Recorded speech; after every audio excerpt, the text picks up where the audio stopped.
I would like my opinion and we have the founder, Brad Englert Advisory, Brad Englert, and we have a lot of knowledge and respect to Brad Englert.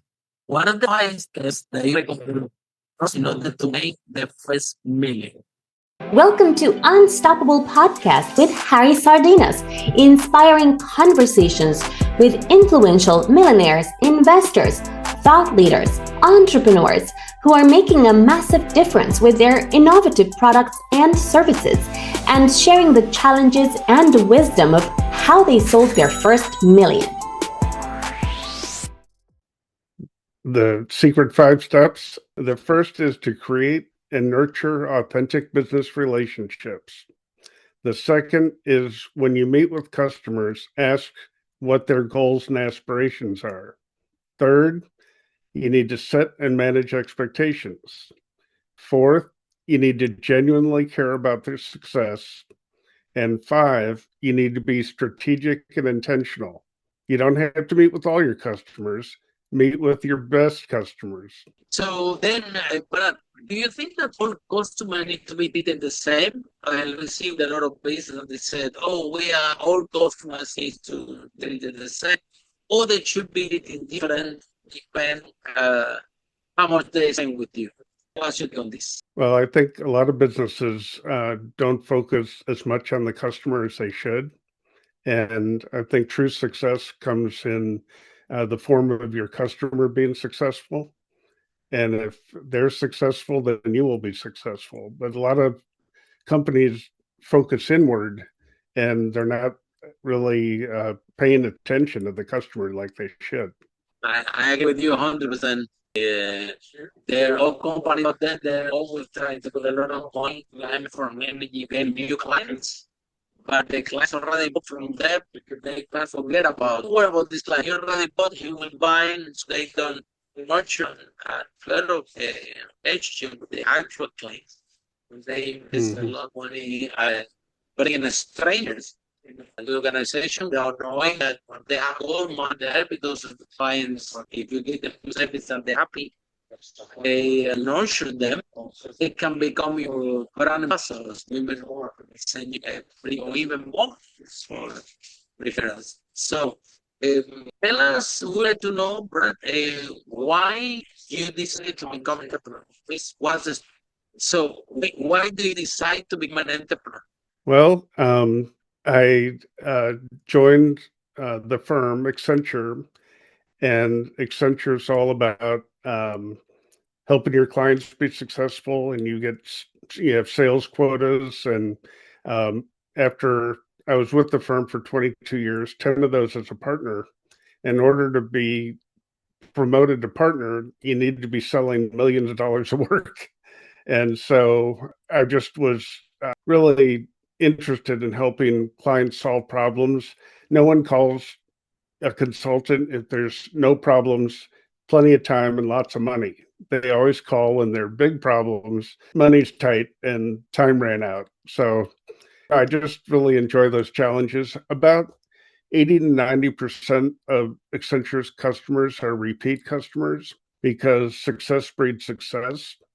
And we work with the top Fortune 500 companies.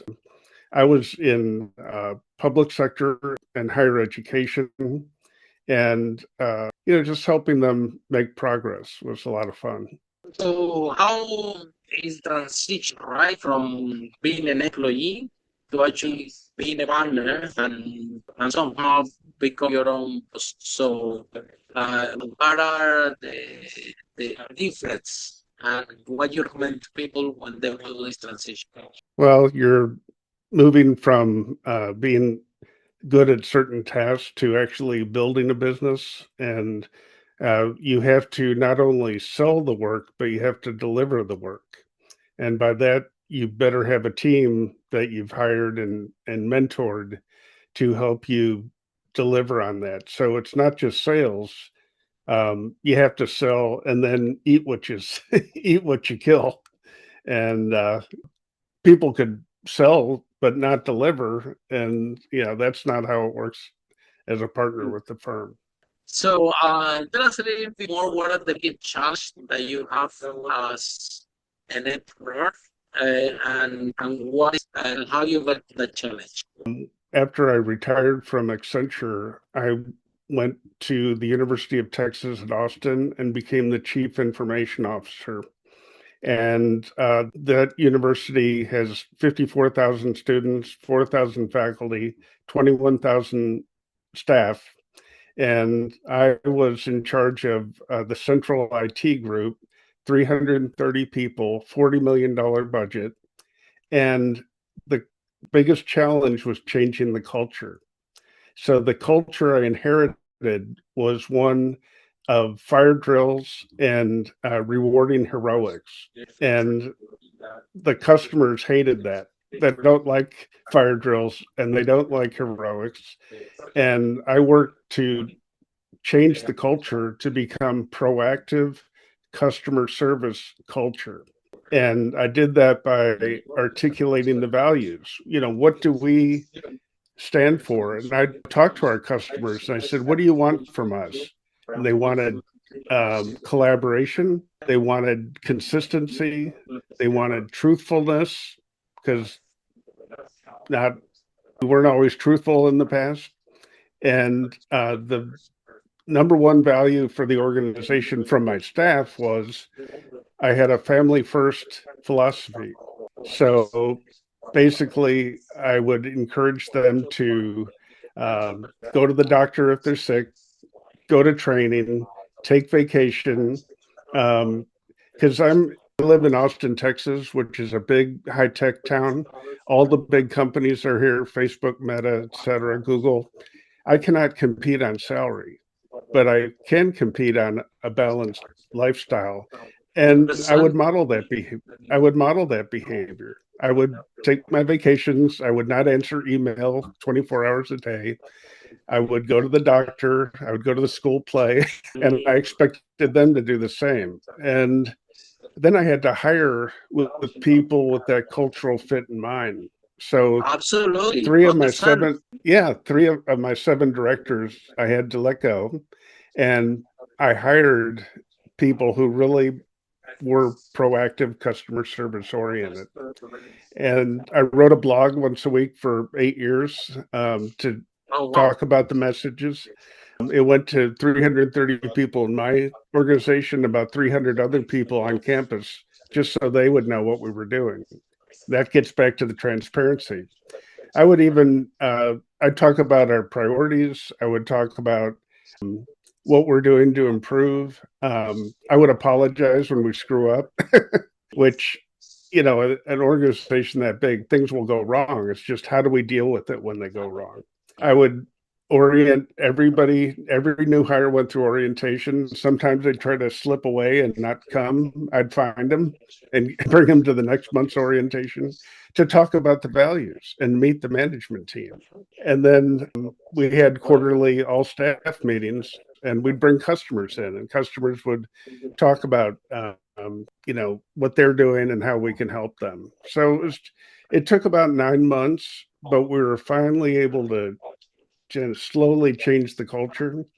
And a woman who worked for me read my book, and she said, "You don't have my story in there." I said, "What story?" That when you ordered me to go meet with that IT manager who hated us. I said, "Oh yeah, that story." And so she went and met once a month with this person.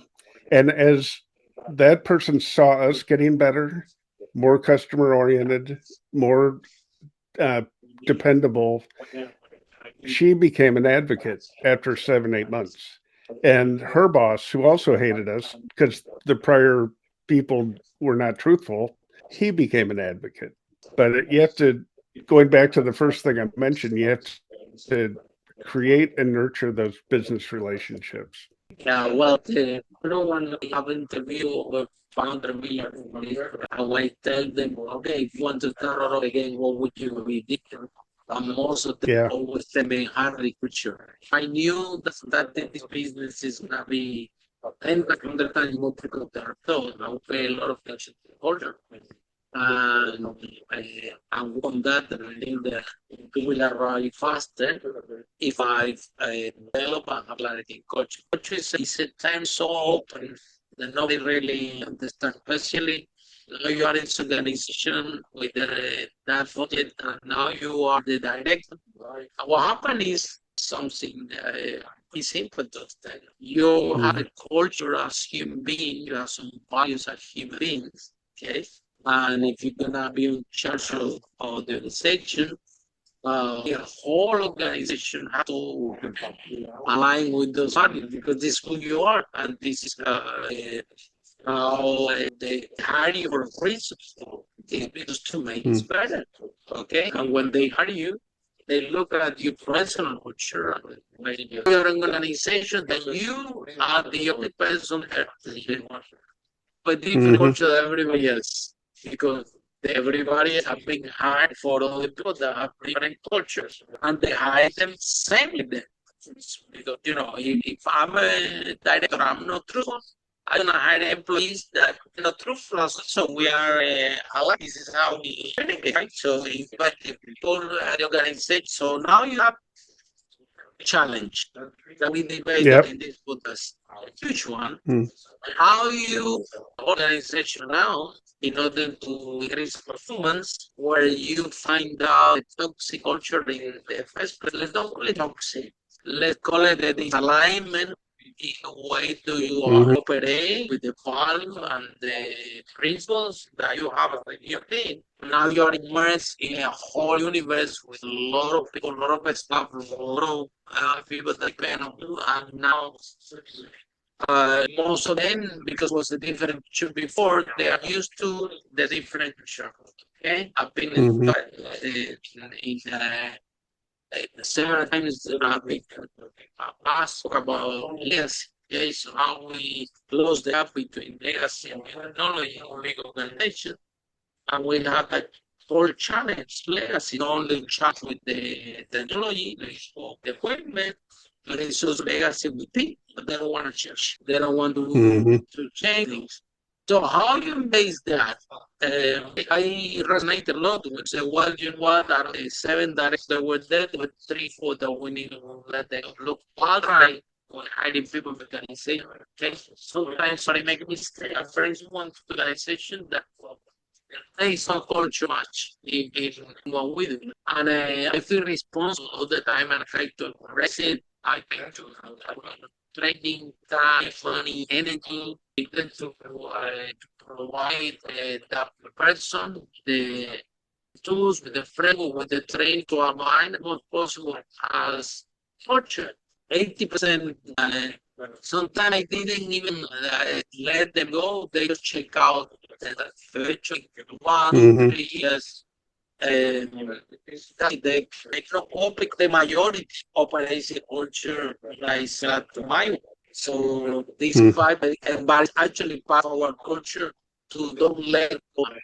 If we somehow it came to the organization, we have to embrace it, provide training, and support we have to that person kind of what culture.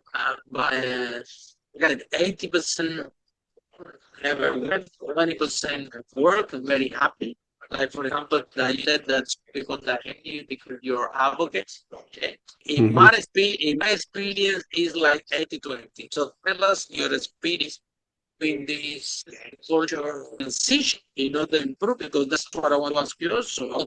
2, 3 years, 4 years after all this culture evolution, so tell us of the results. It was very safe, it was very performing, or what happened? Because temperature changed. What is the tell us final result of this process? How long you were doing this process and transforming the culture where you were working there? How it last in the process? 9 months, you said? Yeah. And So how the was other looking thing after is, 9 months? the other thing we did is we developed a strategy, and they had no strategy before. And a dirty little secret is a lot of organizations don't have a strategy, and they're just kind of on autopilot. So the way we built our strategy is we talked to our customers and said, what do they want from us? And those became our priorities. And so that helped Exactly. with the culture. Maybe that's so. Yeah. However, now, okay, you go to the customer and you type in why they really want, how they want the product delivered, and what they're really expecting. Okay. And now you have changed the whole dynamic, the whole organization, and it's a lot of people. So how you address that? You do it from to bottom to top, from the C-level management, or you start from the ground, and what happens with the people that they don't like, and you will find them as directors, as managers, senior managers, or even the employees that no matter what we do, they don't align with the general culture that the company wants to all organization. Mm-hmm. Yep. So how Well, you deal with this? I find a lot of people, if they don't like the direction you're going, will self-eject. I had one of my employees who loved to be the hero. Well, it drove his customers crazy, and he put changes in, and it would break the system, and then he'd go for coffee and wouldn't answer his phone. So, so I told him, I said, we're not rewarding heroics anymore. You need to answer your phone, and if you don't, you're going to have to find another place to work. And so he self-ejected. Mhm. Yeah, then we have however, I love the family first culture. Mm-hmm. Okay, because you definitely are not competing salary, but you can compete um, in other things that are important for the employees. And nowadays, in order to attract talent, you have to be flexible. 9 to 5, So, rigid structure. so I, They are so I had a network engineer who was very talented, and anyone talented like that, I would talk to them. I'd try to talk them off the ledge, and he's going to a startup. They were going to give him equity. And I said, well, look, I don't say this for everybody, but if you don't like it, you can come back. And literally 2 weeks later, he called and said, this startup is a zoo. The reason they feed us and do our dry cleaning is we never get to go home.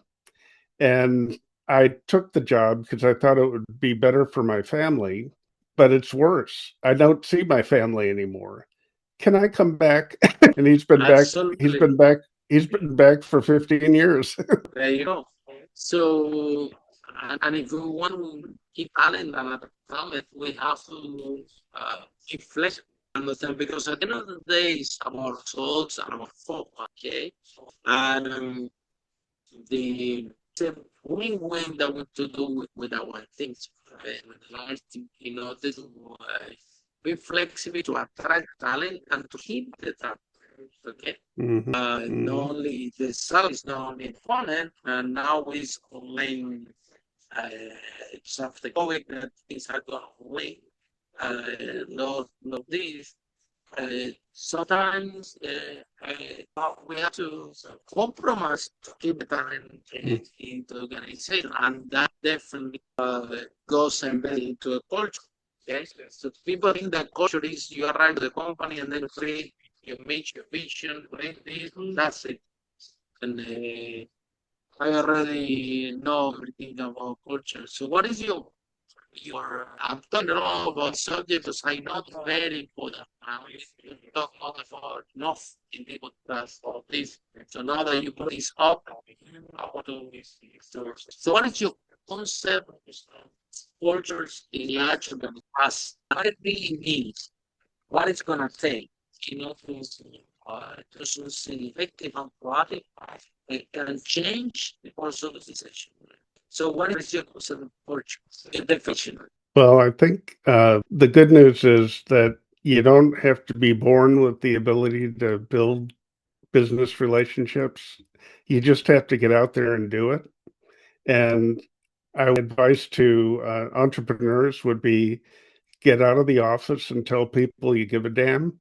Don't hide behind your screen. Don't hide in LinkedIn, but get out there, whether it's virtually or in person, and talk to people.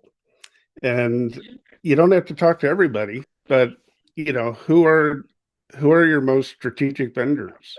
Meet with them, because if they know what you're going, they might be able to help you get there. Same thing with prioritizing your customers. But people kind of get in a rut. They're in their office and they're not getting out there. All you have to do is put it on your calendar as a recurring meeting. Okay, my biggest customer, I'm meeting every month. And show up with an agenda, meet in their office, don't make them come to you. And if you just do that simple thing, you will build a trusting relationship. Understand? Understand. And then we also have some things that happen in the organization where, and sometimes organizations say they hire somebody to issue the skills. But then they get upset and say, what the idea? I have a lot of experience. I was somebody is here. And as a owner, I should be manager. And sometimes the leadership teachers and organizations prefer to find someone teach the skills in a compromise sector. Okay. Sometimes you have to send them because they say, well, I'm the formally I should be and I more. I'm knowing that it doesn't matter you're a best performer but become a director or manager or they must some skills. I mean they give you a contribution for check you know that you have anything of the skills. So how you deal with the challenge? It's actually very helpful. Well, I think as an entrepreneur, you should not be enamored with your product or service. I've seen, especially on startups, where they're so busy with the product that they don't get out and test it with the customer base. And a product without sales is not a good thing. And so the other thing is they're too slow to hire staff who do know how to operate. So they have the creative energy and the creative idea, but they don't know how to operationalize it. And so I see the entrepreneur are too slow to hire staff that actually can help them scale. And but I think the first thing is just being too enamored with their product and ignoring the customer. And that is why 90% of the startups fail in the first 2 years. I could add with you one something new only so because we have these the founders they are developers they create the product and then spend the time money and any in the product. I think maybe that's not sell myself, but maybe the product they design is gonna be what the clients will look for. 100 million can be this podcast. No one yet had to have it. You know what? I design this product. It's like freaking vision. I design it for the first time. I saw it like that and became a millionaire. No one told me that. I still need to be in this thing. Somebody, every time that somebody go, okay, I will design it for 7 MP and then we talk the consumers. They want decision. They don't want that. They'll pay more. It's not everyone for that intention. Between their own development team, let's say some marketing team, and get crushed. And the founder is no line is basically for failure because so Brad, let's say if you have 100%, 100% effort, how much percent out of the do we take actually full development? Okay. And how much was will take to say something branding? It's a brand zero. So the funds out there can have an idea how they portion of the budget and the team finance should be allocated with have a chance to actually make it. How you will do it? How you will do it? Have say I give you $100. I give you 100. So how much money of $100 hypothetically and on top? How you will take the product development? You will take $20, $30, $50. How much you take to sales marketing running? Starting from the beginning. Okay. This is how I found have an idea of this much money I have, or how much time I have. It's how I have to allocate my resources effectively for me to chance the positive. What is your recipe? Well, I think the secret recipe for success is treating people who are your peers and your customers with respect. One thing that I was taught at Accenture that from day one, the person you're working with at the firm, your customer, one day may be your boss, might be a customer down the road, might be a peer of yours who could help you. And sure enough, a person I started with at the firm 25 years later became a customer. And we stayed in touch for 25 years. Oh, We wow. had with a lot of respect and trust. And he also became a chief information officer of a very large company. And then about a year or two later, I became a chief information officer. So, but if you treat your business relationships as assets that you nurture, that'll be the key to success. But you need to be strategic and intentional. Yeah, I have some customers, to be honest with you, I believe the customer's not always right. And I have customers who are not fun to work with. And I had one customer, I was providing services and they had someone on their team who would kind of get involved, break it, and then blame us. And so I took the executive out and I said, I explained the situation and we're at lunch and he looked up and he goes, "You're firing me as a client, aren't you?" And I said, "Yes, I am. And I'm buying you lunch and I'll refund the money you spent on us, but I'm not working for you anymore. I don't have to work for you." And so you need to be truthful. And it goes to culture, come back to cultures also, because the customer will also align the client with the customers, with the culture that you have put in. So not only employee, the customers also that don't use same culture will check out themselves or we to fight because it's the whole ecosystem is on culture. It's from the Yeah. CEO to the So employees. If you're not truthful, then CEO is truthful, the organization is not truthful, the customers are not going to be truthful. right. If you Well, I had don't a care about, if you don't care about your clients, they don't care about you. So it's all about, and you whatever you put up there is whatever you're gonna attract, right? well, I had one customer who the executives at the top of the organization had a beat the vendor attitude, and they they would reward the person I'm working with if they got free stuff from me. And so once a week, she would ask me for free stuff. And I said, it was kind of like kabuki theater in Japan, a lot of moving around. And I finally said, "You did not ask for this. So when I put my bid together, I did not include this. I need you to ask me to stop asking me for free stuff. I'll be happy to build a change order for you." And it turned out that I added 30% contingency just because they're such a pain in the butt to work with. And she knew that. Said if you were good to work with, it'd be a 10% contingency. But since you're difficult to work with, it's going to be a 30% contingency. And she understood that. So yeah, I think like remember my we live business difficult clients, right?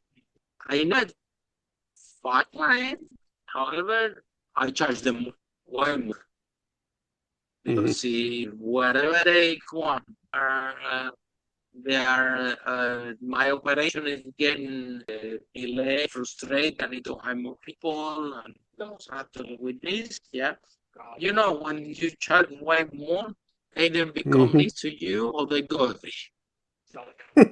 I never find them. I just charge them.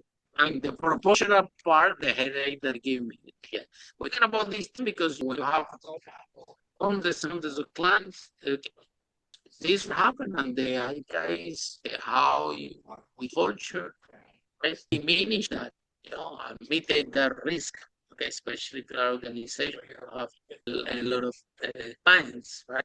So, um, the other question is, how do you see the use of new technology, native AI, how to change it? Do you think that that will have impact in culture? The same organization 10 years ago, even generative AI existed. We were using Google's and even and then whatever, that then part of culture. Okay, good. And then now we have a new development that maybe now roles change. Some people have to do Hmm. other things because with technology doing more efficient, more of the repetitive tasks will be disappearing with this advanced technology. But now Sure. you have to deal with this. You have to say, you're right, you're gonna have an employee, you have a person now is working too because we're using AI to do that. So what this person gonna do the next 6 hours? We're gonna sit there. What's gonna happen with that person? So how Hmm. a change in technology can have impact in culture? Well, I'm actually an advisor to a AI startup here in Austin, and it's very interesting because they're taking data and being very precise about the quality of the data, and the output then is really good. And what it removes is just the mechanics and drudgery, and it uh, allows them to plan different scenarios by just using different scenarios in the AI tool.